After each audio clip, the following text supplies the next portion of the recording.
Recording. Oh, shoot. My hotspot. So I think we're live. So welcome, everybody. Thanks for joining us on another episode of Awakening Consciousness with Ash and Jesse. I forgot to hit my hotspot before I went live.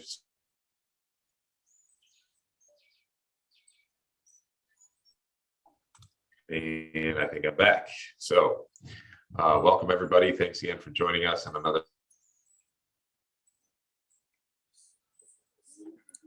on this lovely day here. Oh, Trisha already did that. Sweet. So yeah, so today we're going to be talking about the government tracking your bank account, tracking all your spending and all that stuff. So that sounds fun. The the supply chain crisis.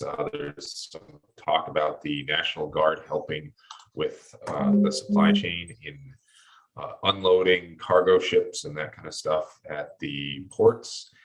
And a new variant, and this one supposedly could be 10% more infectious than the Delta variant. So we're going to look at all that and break it down, figure out what's going on here, and hopefully we can make some sense out of it so we can know what to do in our lives. And but before we get into that, I'd like to take a second to focus our energies and intentions on the world that we're trying to build. We're trying to build a community of like-minded people who can grow, survive, and thrive together in the new world that we're heading into. We're heading into some crazy times, as many people know. And if we can sort of build our lives, build our communities outside of the system, I think that we'll be in a much better place going forward. And really, that is what life is about. You know, life is about building relationships and community with other people, having good, positive relationships in your life, and sort of not being dependent on the system for your life, your sustenance, or anything like that. So that's what we're trying to do here through conversation and getting to know each other, and we sort of come together to have these conversations in this show, so we're going to build and grow together. Another thing is we now have only one strike on our main YouTube channel, but we are currently serving a suspension. So we're on our backup channel now, and we don't expect the YouTube to be around for us for very much longer. So we're making our home on our Rumble account. So please sign up for that, subscribe over there, and also join the Telegram chat where we, it's a good place to get to know each other a little bit better. So please do that. Please like, share, and subscribe, especially share with people who might benefit from hearing this. And I know a lot of people have some going through some tough times in their life right now. And hopefully we can provide some levity and light at the end of the tunnel, because the world that we see being formed is a very bright future for people on a quote unquote our side. So without further ado, anything to add before we get started? I mean, I feel like we should just, change the name of this show to like "What Could Go Wrong," right? When you read off the topics of like what we're going to talk about, it's just Orwellian nightmare after Orwellian nightmare of the government's now going to track your DNA. What could go wrong? And just getting back to your points about the visualization and the community and creating our future and all that, I just want to reiterate to people, like, this is how it happens. It happens through human beings having actions, ideas, and beliefs, and then communicating, coordinating, and taking action with one another. And so in whatever way we can contribute to that, whatever way we can get people networking and talking and creating and getting creative together, this is quite literally how we build the world that we all want to live in. So just want to, add to that as well. Great. Yeah, absolutely. All right. So let me share my screen and go over to articles. So, that's not what I wanted to do. All right, so here's our ABC News. Biden administration backs down on tracking bank account transactions with over $600 annual transactions.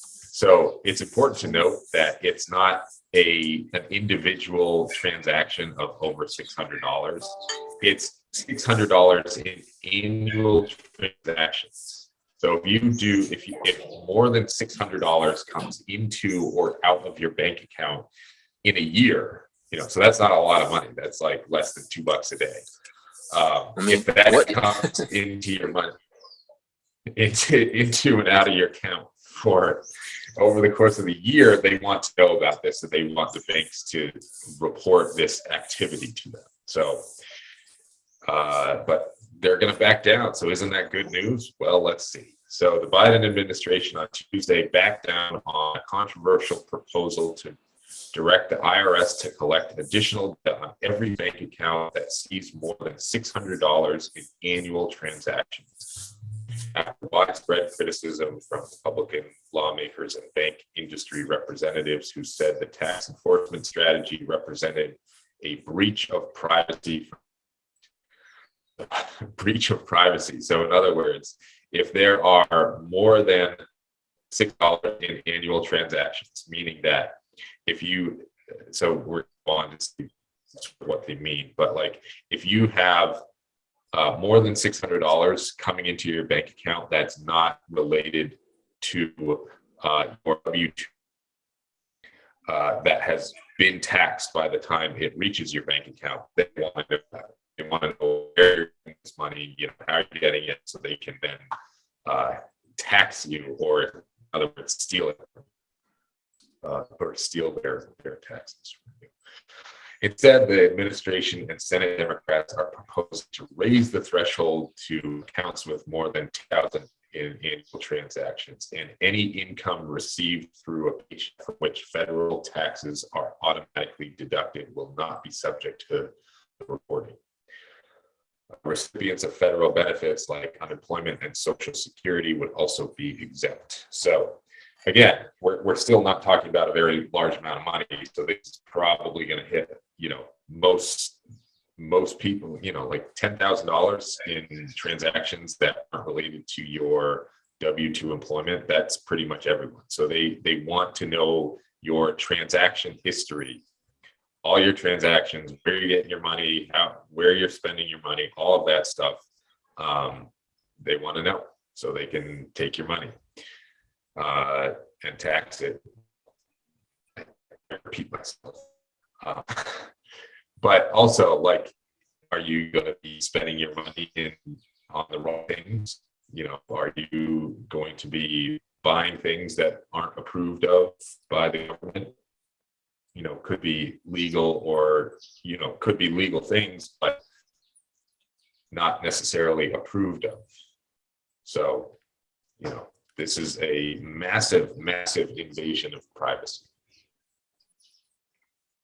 Yeah, the Asher, you're, from at least on my end, you're coming in and out a little bit. You might, I don't know. I was doing well before you turned the hotspot on, so just in case you want to try that. But yeah, I mean, it's interesting, right? When you were talking at the beginning of the article, the thought that came to mind was, this is a red herring, right? This is where they float an absurd amount to then later go to the amount they wanted to go to anyway.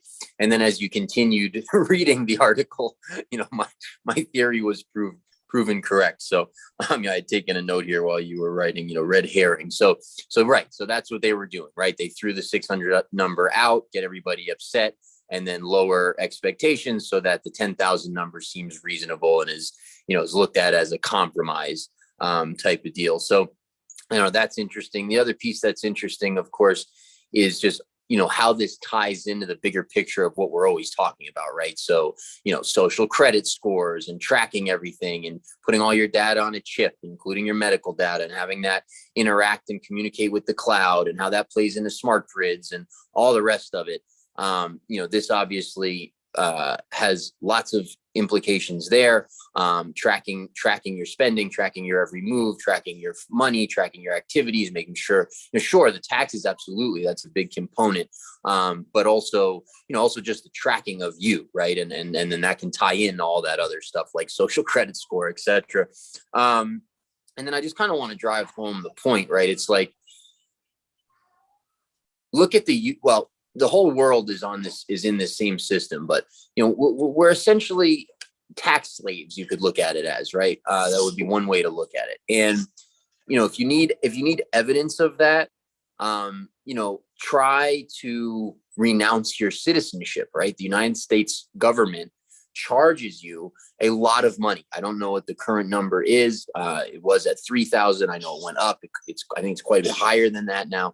But the U.S. government charges a significant fee for you to say to them, I no longer want to associate myself with you, right? So this was very revealing of their beliefs about the fact that they own you. And if you would like to, transfer ownership essentially to another government, which is your only option, by the way, is in their eyes, you have to prove that you're a citizen of another country, and you also have to pay them a large amount of money to say goodbye to them. So I think that's really revealing. And then the last point that came to mind is, what happened to the left and Biden and these folks, and the useless or the useful idiots, right, and the socialists and these people who are doing the bidding of the communist cabal. What happened to soak the rich, right? What happened to, I guess that's out the window, right? I guess over $600 a year. I mean, $10,000 a year. I mean, this is not even right, and not even enough to eat in the United States. So we're talking about everybody. So what they're saying is that we're going to be tracking everybody. This is I guess we're done with class warfare. We're done with soak the rich. We're done with penalize the people who are making money, and we're on to open tracking of you and everything without any sort of rhetoric or any sort of, they're not even selling it, right? They're just doing it at this point. Yeah, and you mentioned an important thing that they do frequently when they're sort of introducing a new thing, and it's like they're setting up a new Overton window. They go way this way, so like $600, like everyone with more than $600, which is an absurdly low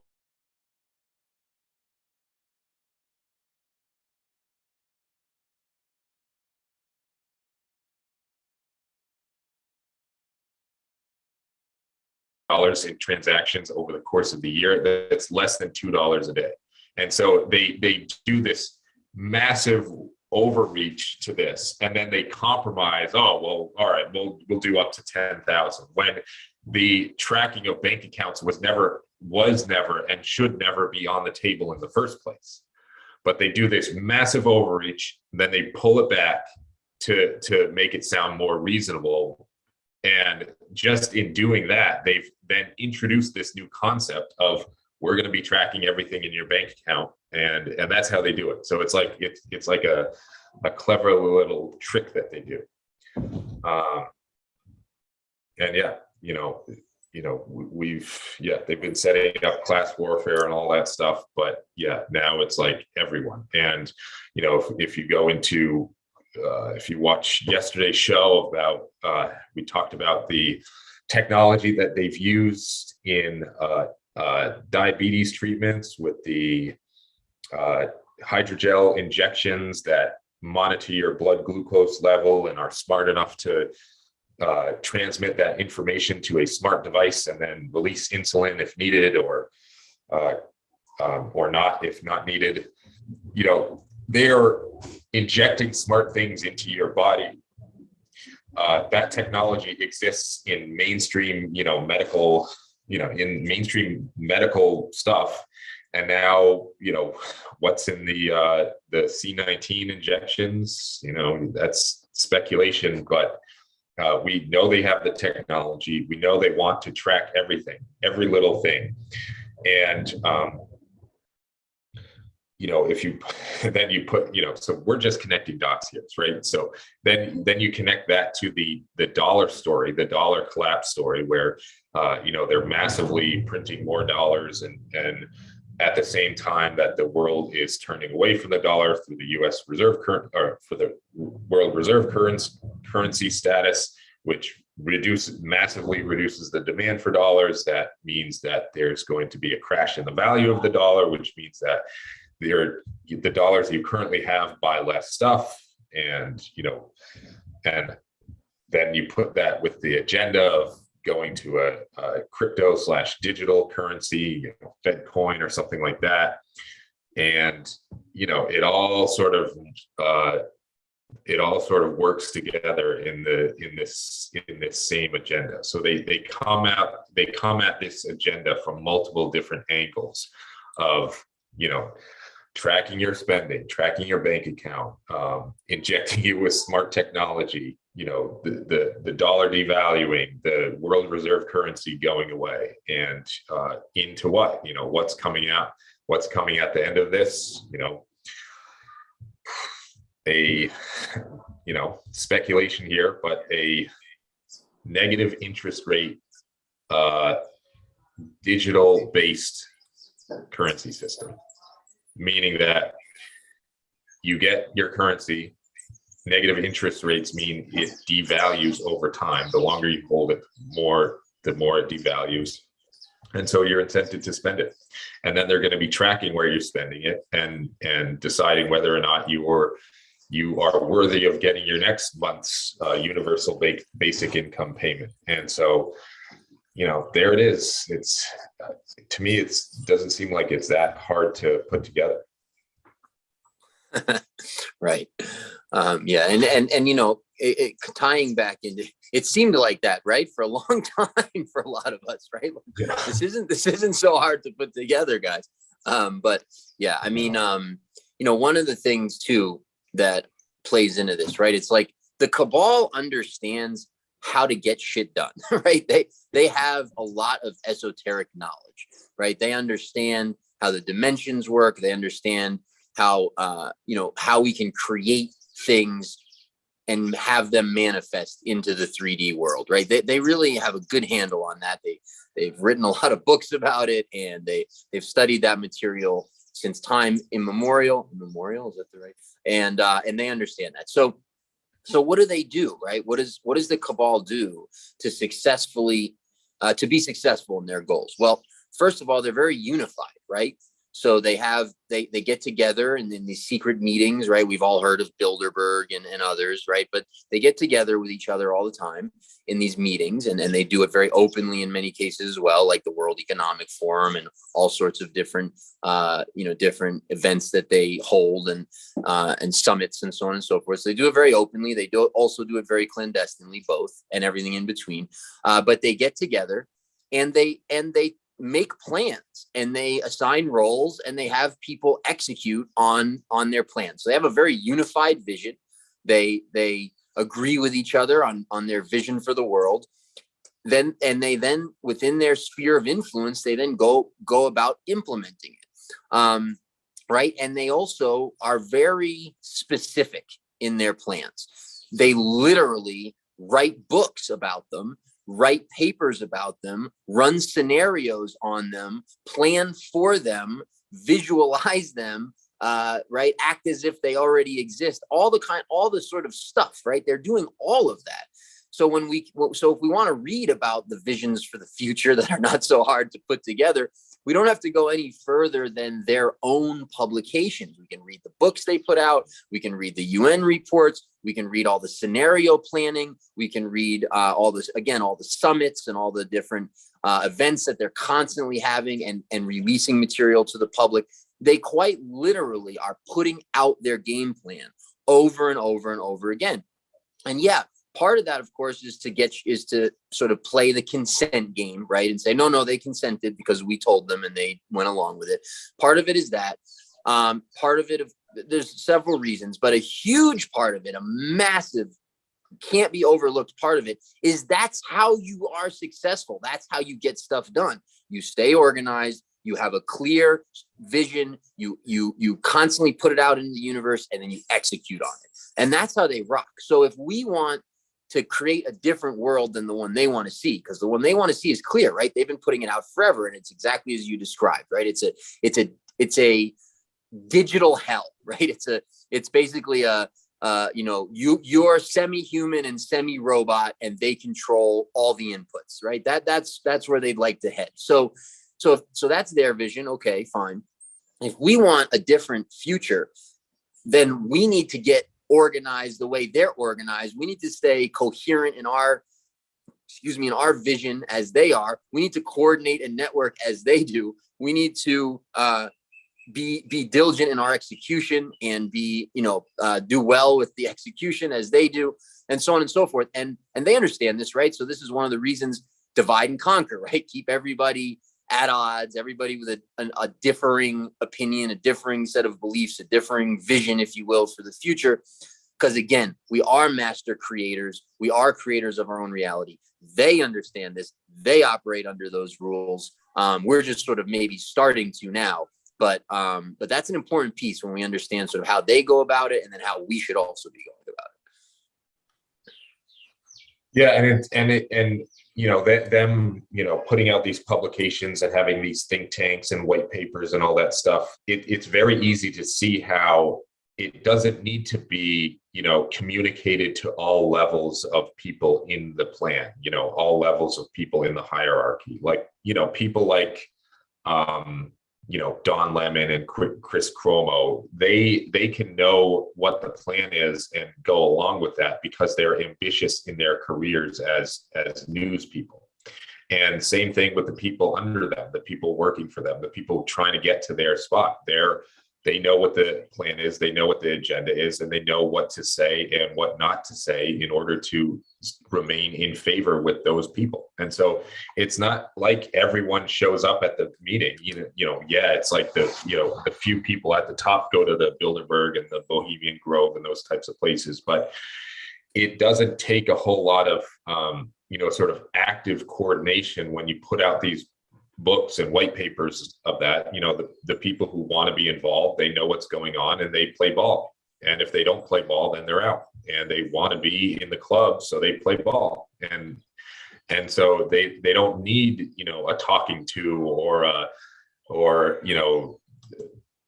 guy in a trench coat coming up and saying, hey, you better play ball or else. They want to be part of the club. They want that power. They want that control, and they're happy to do it. They're happy to go along with it. They're happy to, promote the messages that they want promoted, and that's that. So it doesn't need to be this, everyone at all levels involved. There's coordination at the top, but it doesn't need to be disseminated and, all these meetings and all that stuff.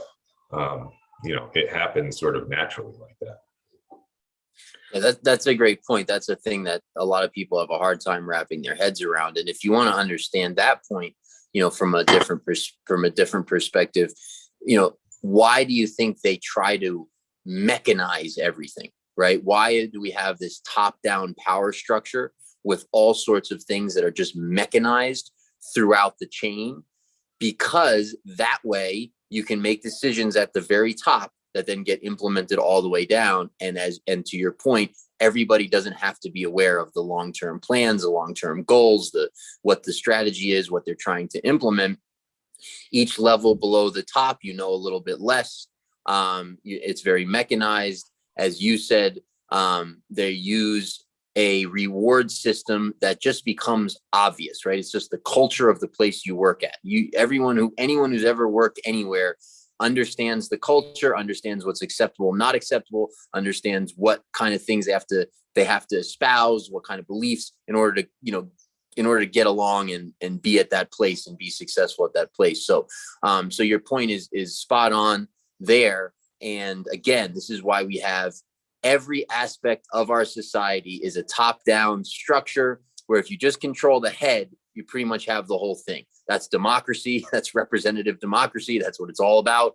That's literally, you can't find a form of our society that doesn't have that structure, unless it's outside of the matrix and has no affiliation whatsoever to government and how all that works. So. Yeah. Yeah. So moving on to another topic, I think we covered that pretty well. We talked about supply chains yesterday and the coming crisis. There's ships waiting at ports to dock and to unload their cargo.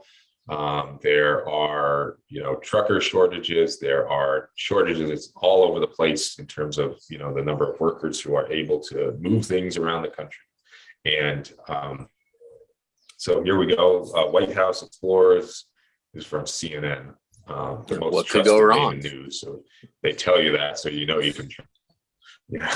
Right. White House explores deploying the National Guard to ease supply chain crisis, but is unlikely to use this option. So, again, we have Lori Lightfoot, her backup plan to all the cops in Chicago quitting is the National Guard. And I have a feeling that everyone's backup plan is going to be, well, let's just use the National Guard to the point where they're stretched so thin that, it's not going to make much difference at all. So, right. Facing a mounting supply chain crisis, the White House is exploring. Sorry. No, that's okay. Sorry, I think we have a little bit of a delay too. But no, I mean, until they're stretched so thin that they have to call in the UN troops, right? So, that's probably the play here. Yeah. Facing a mounting supply chain crisis, the White House is exploring whether to deploy the National Guard to ease bottlenecks. So that option is viewed as unlikely, a person familiar with the matter told CNN. So another unnamed source, anonymous sources. Business groups have urged the Biden administration to consider out-of-the-box ideas to address the supply chain mess, which is snarling shipments, raising costs, and leaving some store shelves empty. I listened to a video earlier this morning that they're having a serious energy crisis in China, where a lot of there's not enough energy, there's not enough electricity to go around, and they're this time prioritizing residential places for energy and then leaving factories out. And so factories are, they don't have enough energy to power their plants enough to produce the goods. So number one, that leads to fewer goods. Number two, it leads to higher prices. And they are, these factories are, I heard, trying to build their own generators or supply their own electricity, like diesel powered electricity and stuff like that, which will then raise the cost of electricity, which then further raises the price of goods. And so, this is just, it takes a while for raw materials to be, sourced, created, whatever it is, go to factories to then be produced into goods, to then go through the shipping channels, boats or what have you, and then go to ports, and then the trucks take them to the stores or to the distribution centers, and then the distribution centers take them to stores. So all of this stuff takes a long time, and we're starting to see things on the raw materials and manufacturing level. Those increases in costs haven't shown up yet in the stores. So the price increases that we're seeing don't even reflect what's happening at the manufacturer level right now. So that means that once they do start being taken into account in the final goods price, it's going to be a lot higher than they are today. So keep that in mind when you are, when you see a sale on an item that is a non-perishable good and something that you'll need a year from now. You might want to buy a bunch of them. Asked if the White House would consider bringing the National Guard or Navy to help unload cargo stacked up at ports or drive trucks. White House Press Secretary Jen Circleback Psaki said, "I'm not here to take options off the table." So I don't know that I need to read much more of this, but so yeah, everyone recognizes a supply chain crisis, and it's only going to lead to fewer goods and higher prices. So Yeah. get ready for that. Yeah, maybe a small point, and maybe one I'm even wrong about, because I'm not the dictionary, but I can't help but when I read that article, or I saw the piece that you read, seeing the word, it says it's snarling, snarling, snarling shipments. Now, I don't know, is this an Ayn Rand breakdown of society moment, right? Where we have somebody who doesn't know the definition of snarling, who got it through it? Or am I wrong? Is snarling have some shipping term that I'm not aware of? I always thought snarling was like, right? Like a dog snarls, right? I thought that's what it means. Maybe I'm wrong, or we're just looking at where it's like society's breaking down as we have, people being taught in school, 2 + 2 is 6, as long as it's not racist, and then you're getting into college based on whatever criteria you're getting in, but not having anything to do with your academic record, and then getting hired on those same principles. And then, we end up in a society where people don't know how to read and write, right? That's the end result of that. So I don't know if this is an example of that or not, but just jumped out at me. The other thing too, right, that's more interesting, right, is like what a convenient set of circumstances, right? We've never heard about China having any sort of, energy crisis, right? This is a new phenomenon. And what do you know? It's happening right at the same moment the powers that be would love to see prices go up and the global supply chain break down. And where does all that our crap come from that we all buy? China, right? So factories can't produce. I guess this is a COVID issue, probably, right? There's not enough green passes. So if they just made more green passes, then we could get everything moving. So there's a green pass shortage. That's right. In Venezuela, they quite literally can't print enough money. In Venezuela, they don't have enough money to buy the paper to print the money. I'm not joking. Yeah. So the other thing I thought was hilarious was, Jen Psaki says, or somewhere in the article, I'm not even sure if you got to that part, but I saw it on the screen. It said something, or actually I think you did. It said something about, maybe it would help if we bring, if the troops can help unload and drive trucks. So what you're telling me is the problem that we have is just not enough people. Like we just don't have enough people. That's what's screwing up the supply chain. It's just not enough people to just unload the stuff. You could literally walk down the street in any major city and hire, 10,000 bums in 30 minutes to unload stuff off a truck if you need a little extra manpower, right? So the idea that the ideas here are just absurd, all of them on their face. China doesn't have an energy crisis. We don't have any sort of port crisis. We just have the cabal shutting down the global economy. That's all. And anything beyond that is just you have to tongue twist yourself to come up with some logical explanation, half logical explanation. Not enough green passes. We can't get to that fast enough.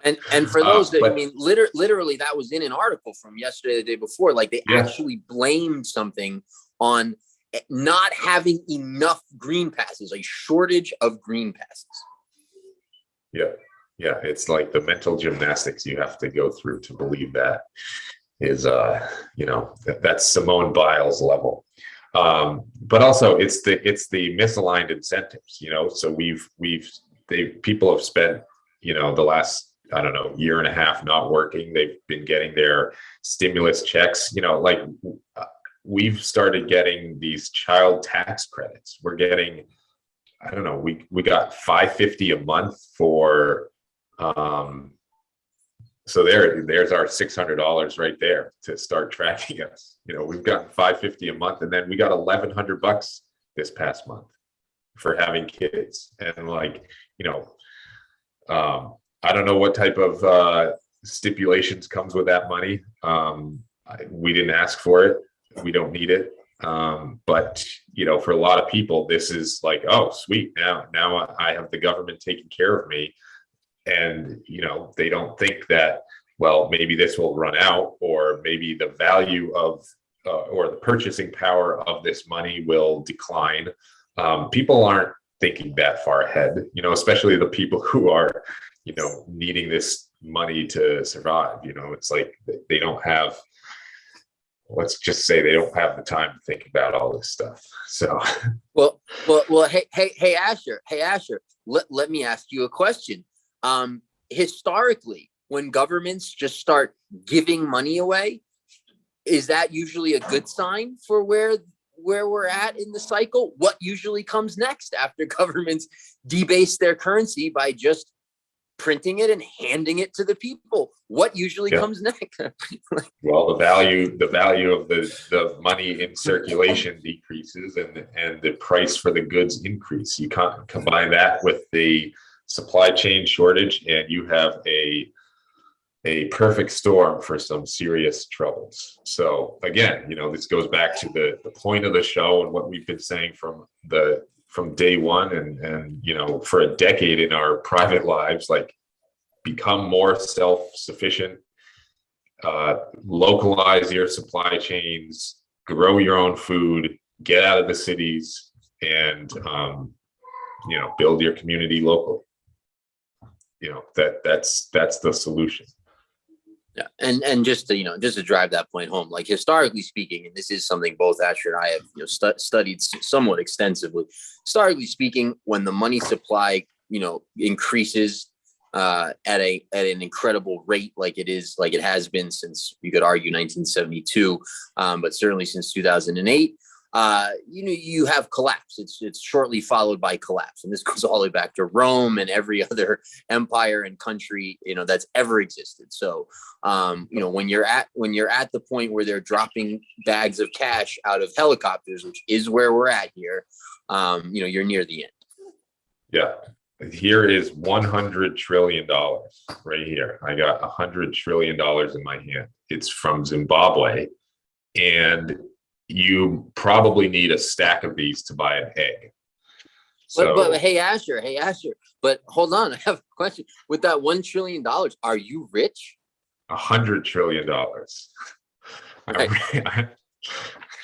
$100 trillion.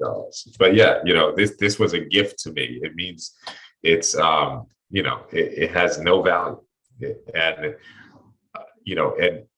eventually we're going to go back to that place of, the intrinsic value of this is the amount of heat you can create by burning it.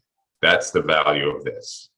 There's no other value than the trust and confidence in it that someone will accept it as payment for goods.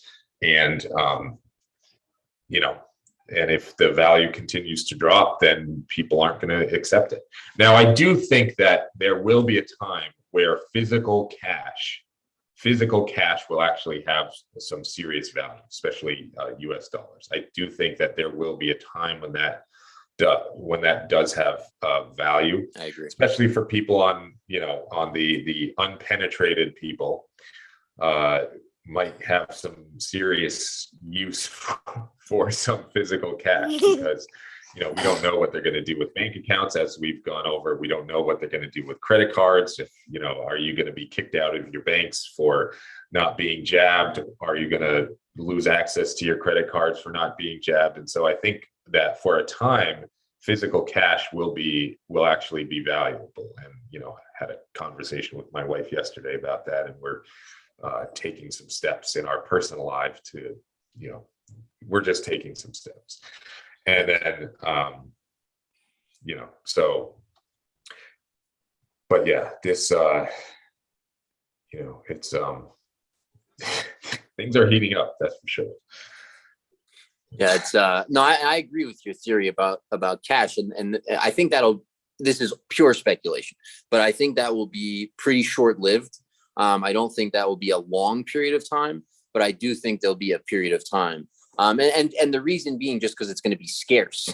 Like everybody gets their cash from the bank, so it's so cash in a collapse scenario or in a hyperinflation scenario, yeah, there may be cash may be in short supply and may create its own market, right? So it's not the US dollar market, including all of the digital assets. It's just the physical cash market those could decouple, and you could see physical cash holding value while digital cash, may not be. I think that's a very reasonable theory, but again, I think ultimately it is exactly as you said, right? Its intrinsic value is nothing, and that's where it ultimately is headed.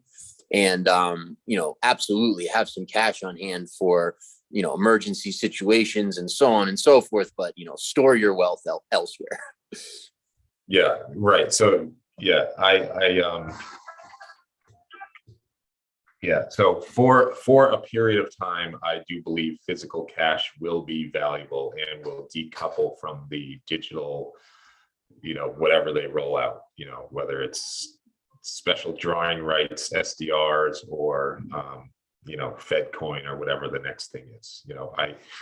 Bitcoin went up to $64,000 a coin yesterday, and I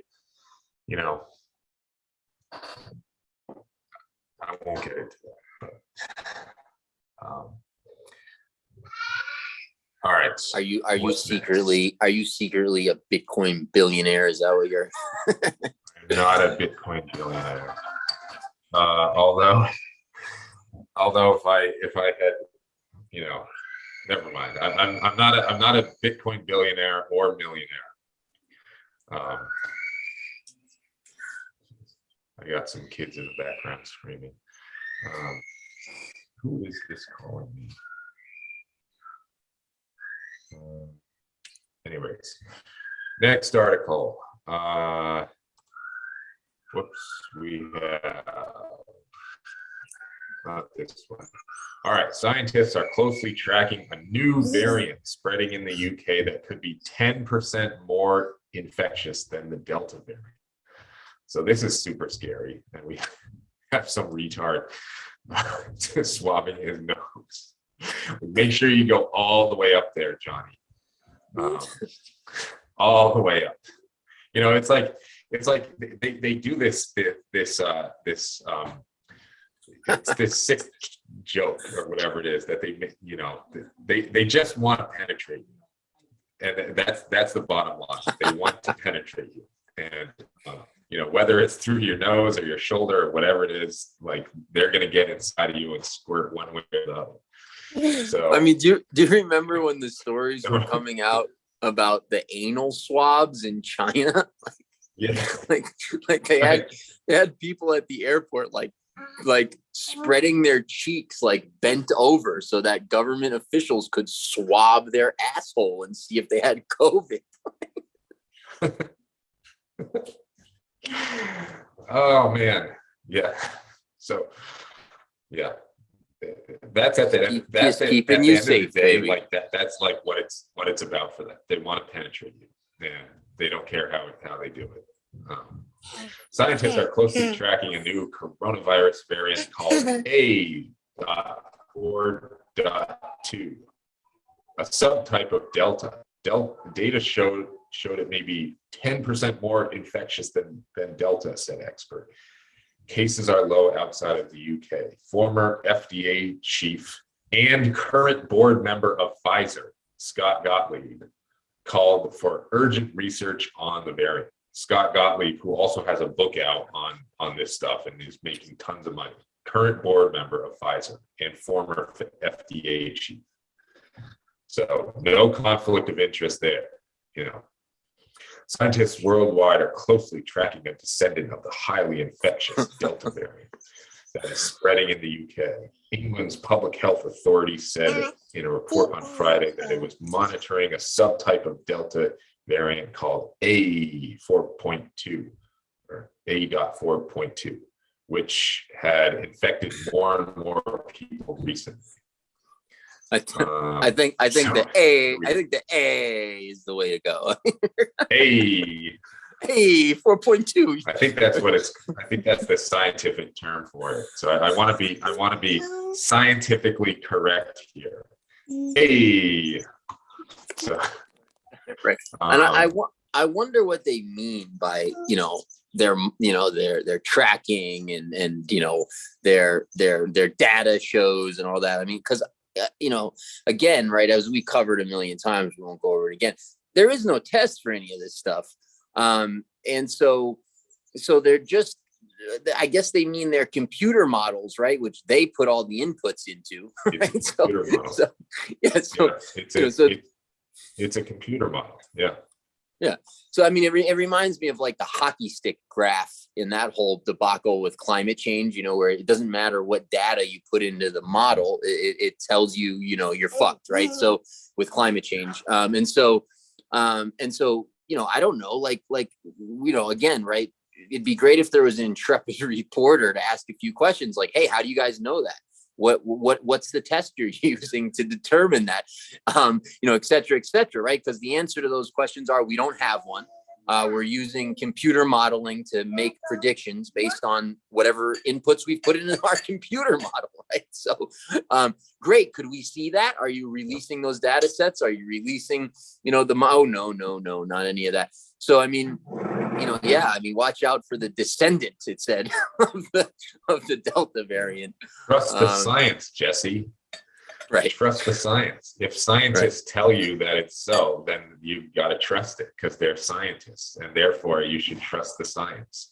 And never mind that nobody's actually doing real science. We've literally proven that the way they isolate it, the methodology that they use to quote unquote isolate a virus, literally creates the particle that they call the virus. And we've proven that in experiments. Not we, Stefan Lanka, we've helped fund the study, and there's actually more to the study that he needs help with, and we're going to be helping with that. So he's proven that redoing the steps that they take to quote unquote isolate a virus literally creates the particle that they call the virus. We've done those steps. The only thing that we didn't do is we didn't include a sample from a sick person, but we got to the same result. How did we do that? Well, the steps that they take create the virus. They inoculate it on monkey kidney cells, they introduce kidney toxins, and then the result of that is a particle that they map to they map the genome to what they call a coronavirus. And we've done the same thing, except no sample from a sick person. That proves that the steps they take literally create the particle that they cause the virus. And we mapped it to the same genome. It's the same exact thing. And so, it's a whole bunch of nonsense. Yeah, and I just want to drive that home. It's like, I can't talk about this well or scientifically or medically or any of those things, right? All I can use here is logic.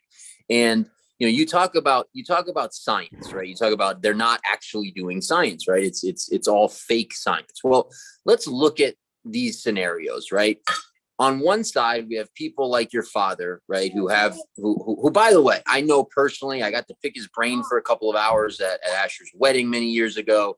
Really good guy, somebody like who I got a very good vibe from, I really, somebody I can verify personally is not full of crap, is not a charlatan or, pushing nonsense or any of this. This is a high quality human being. And I can tell you that, from personal interaction. So people like your father, have this theory, right? This unproven in the past, unproven theory, right? Which says, well, actually something like, and again, I won't represent this well, but something like, the process in which sick cells try to become unsick creates substances which you guys are calling viruses incorrectly and, saying that they're live and they're transmitting when in fact they are not, that you're just simply, there's this excretion taking place from the cells. that you guys are mistakenly calling, this live virus that's transmittable. So something like that, right? More or less. It's more the breakdown of the tissue.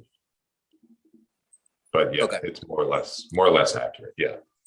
Yeah. And like I said, I definitely am not going to get that perfect, but as a concept, that's somewhat the concept. Okay. So you've got this, and then later work is done in a lab and they're able to produce results that make that theory look like there isn't an alternative, right? Like that's the theory. Now we've proven that, yes, in fact, as your theory would have predicted, when we go through this process to quote isolate the virus, we produce the virus, right? What they're calling the virus. So that to me, like, that's pretty good science. We had a hypothesis, we tested it, it was proven accurate. We can make a conclusion, right? That sort of seems solid to me. Well, let's take the other side of that, right? The official narrative. Any aspect you look at it breaks down immediately, right? So we have a false test that they can't show that they're isolating a virus, right? They're not able to do that. We have historical data showing that they've never been able to show that a virus is transmittable. They've tried to do that. We have computer models generating our news, right? So admitted, right? So we have all these new cases and variants, and these are computer models. And then if we get into the testing part, that falls apart immediately, right? So there is no test. They don't have a test. They've never isolated, right? So again, logically speaking, just looking at the set of facts, yes, one has authority on their side and the other is being laughed at as stupid. But if you look at them, there's no there on the side of authority. And your dad's theory has now been proven accurate, in a lab. This is verifiable. So, the narrative is going to go on because they control it, but it's pretty clear, I think, what the truth is and what's taking place. Yeah. The job of a scientist is to prove yourself wrong. Like you come up with a theory or something like that. Okay, so let me see if I can prove it wrong, and unfortunately we've gotten into a situation where, so much of the funding for quote unquote science is, from government agencies or private entities that have an agenda. And if your funding is dependent on another person's agenda, what do you think your quote unquote science is going to discover? It's going to discover things that further the agenda. And if you discover things that don't further the agenda, then your funding gets pulled. And so you have a choice here as a scientist. You could say, well, the way that we quote unquote isolate a virus creates a particle that we call the virus, and like maybe we should rethink how we do that. And that would lead to a rethinking of virology in general. So what are you going to do if you're you're the head of the virology department at, I don't know, Harvard or some prestigious institution? Are you going to say that, oh shit, I just realized that my entire 20-year career is built on a foundation of lies. I'm going to go expose this and my career is going to be over and I don't have a job and, I'll take up plumbing. How many people do that? Zero. And if you're you're not going to do that as the head of the department. And if you do that as one of the underlings, you get fired. Who's going to do that? Nobody. Nobody's going to do that. Nobody's going to come out and say, hey, wait a second. Are you sure that the way that we're isolating the virus is actually scientifically valid? No, because then you get fired. Then you don't get funding. Then your career's over. What incentive is that? You're incentivized to go along and play along because everyone else is seeing this. And so, all right, you're not going to stand out. You're not going to get chopped down.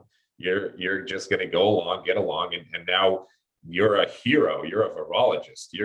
We need to look to the virologist to help us through this and study these new variants. So they're getting rich here. They're working, they're busy, they're making money, they're doing all this stuff, and they're not bringing any truth to the world. They're not questioning anything. They just can go along and make their money and wear their mask and take their jab and do all that stuff. So it's all about incentives, folks. Yeah, I mean, obviously I agree completely with all those points. We are in a time where more and more people are making decisions more based on what's right and wrong and on their soul. So there are a lot of people dropping out of the system, and also there's a lot of people, who have quietly objected to all this stuff constantly and are just quietly, end up not working at the place anymore, right? Whether it's their choice, whether it's not their choice, but the narrative is going to remain intact, and that's the point. No matter how many people drop off and whistleblowers and all this kind of stuff. I mean, we had a famous whistleblower recently, right? Who went on 60 Minutes and said, the problem that we're having at Facebook is there's not enough censorship. This was our whistleblower that we got recently, right? So even if you're blowing the whistle, you're not going to get covered on these networks, and we're not going to hear about it unless you know where to look. So I think that stuff actually happens a lot more than we think, that people act with their conscience. It just doesn't make the public's fear. It doesn't change the narrative, et cetera, et cetera. The other point too, you use the word heroes, right? And that's the right word to use. And when the cabal, which again is ultimately communist, when the cabal is implementing their strategies, they always use that. They always use groups of people who they hold up as heroes to then later shoot them. And I'm not joking. So right. And we've seen that, not the shooting them part, but we've seen the fall from grace, police, nurses, doctors, on and on and on, right? They were heroes. Now they're assholes because they don't want to go along, or because they're racist, or whatever, nonsense that whatever they're using, whatever narrative they're using.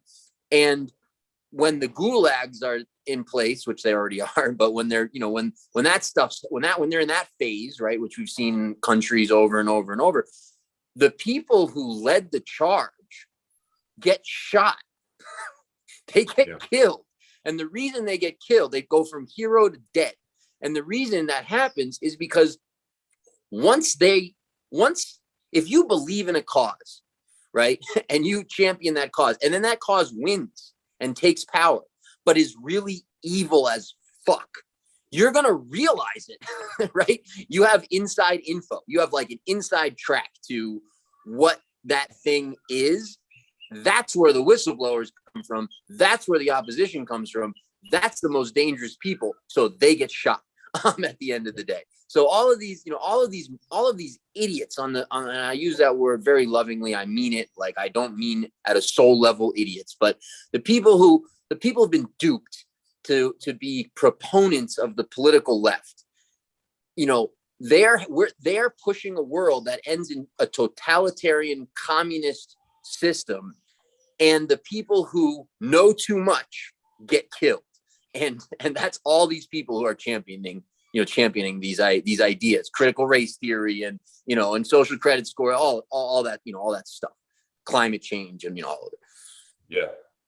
Yeah, I'm glad you mentioned that, because we at the 9/11, that was that might have been the last huge wake up event for people, and in that it was the police and the first responders, firefighters. They were held up as heroes.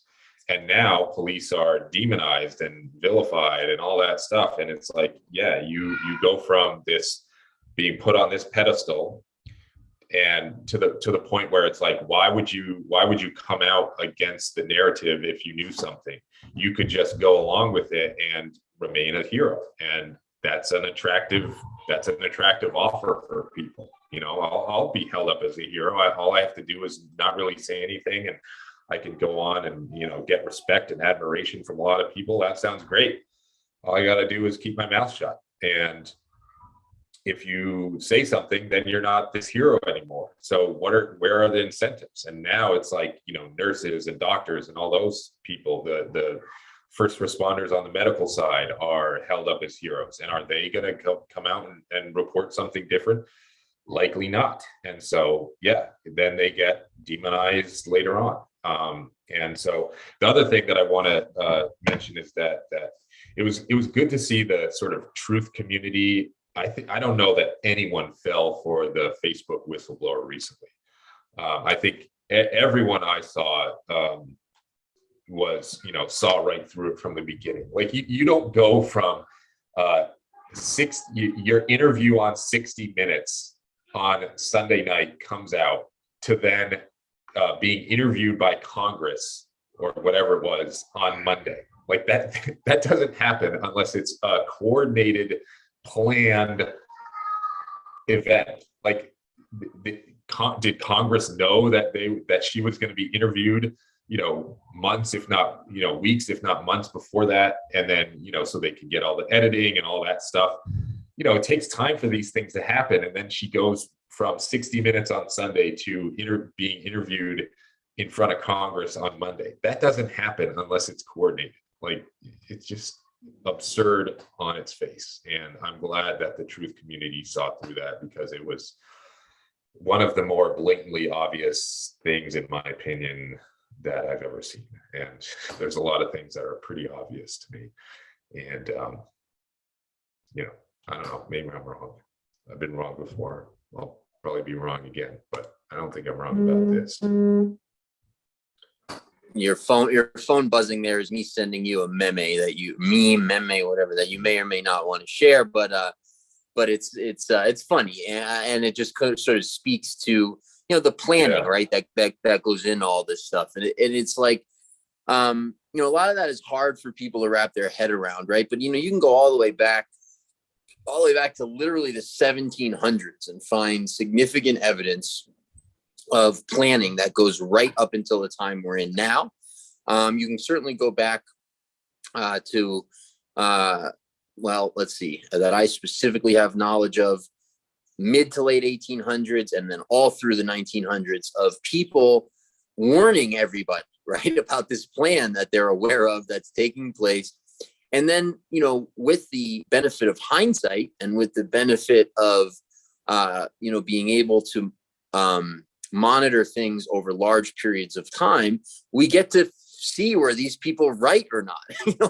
Did these conspiracies exist? Did these plans exist or not?